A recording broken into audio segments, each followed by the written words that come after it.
Okay, to hopefully get you to understand that there's a certain depth to stems and branches and how to incorporate cycles of energy into your treatments.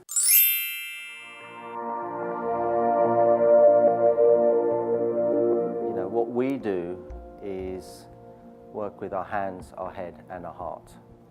And it's an art form. It's not only medicine, it is an art form, because each person that you see, regardless of style that you have been taught and are practicing, is a unique individual. And it takes a certain art form to be able to put what you do into action. Where artists are only working with 3 primary colours, we're quite lucky. We're working with 5.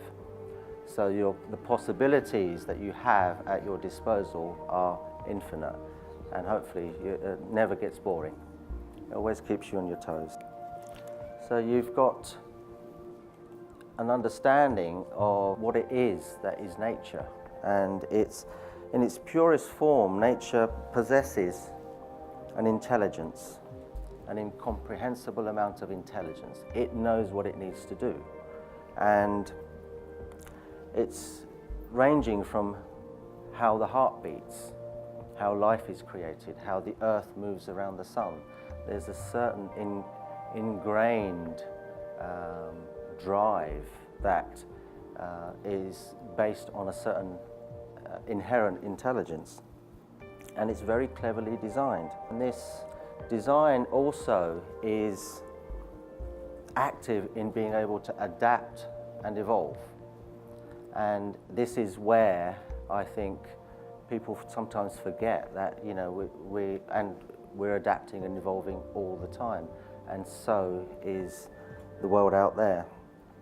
It's trying to keep that at the front of your thinking, that what we do as acupuncturists is just helping that whole process along, helping drive it all along. And to have life, a lot of the classical scriptures, not just Chinese, a lot of the ancient scriptures describe this aspect of to have life is to have an intelligence. It takes an intelligence to be alive and to have life and to create life. And it's what we're trying to do is to utilize the intelligence. And how do we do that is we use a needle, and it's connecting the outside universe to the inside universe. And our method of making the 2 connections is with a needle. And literally we're threading the 2 together and connecting the 2. So to remind the inner self what's happening outside. And hopefully seeing the results of that and trusting that you've connected them in the right way. And helping your patient to find a certain balance. So we've got this idea of external nature and internal nature. You all have a very good idea of what's happening with the inner workings of the body. Your courses would have taken you through anatomy and physiology, and also in terms of the way Chinese medicine views the body, the physiology of how the body works, what it does, when it does it. And that's all a very good picture of the internal nature of things, but there's also an external nature of things, and this is more to do with the planets and understanding that they also have a certain energetic influence on us. And we see it every day with the movement of the sun.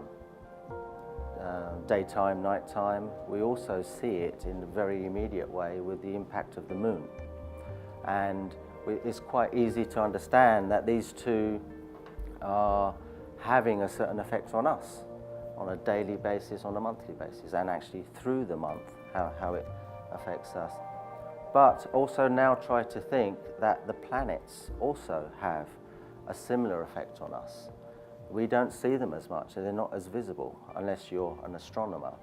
And stems and branches is looking at the influence of the planets on our inner being, and understanding that each planet has a specific energetic impact on us.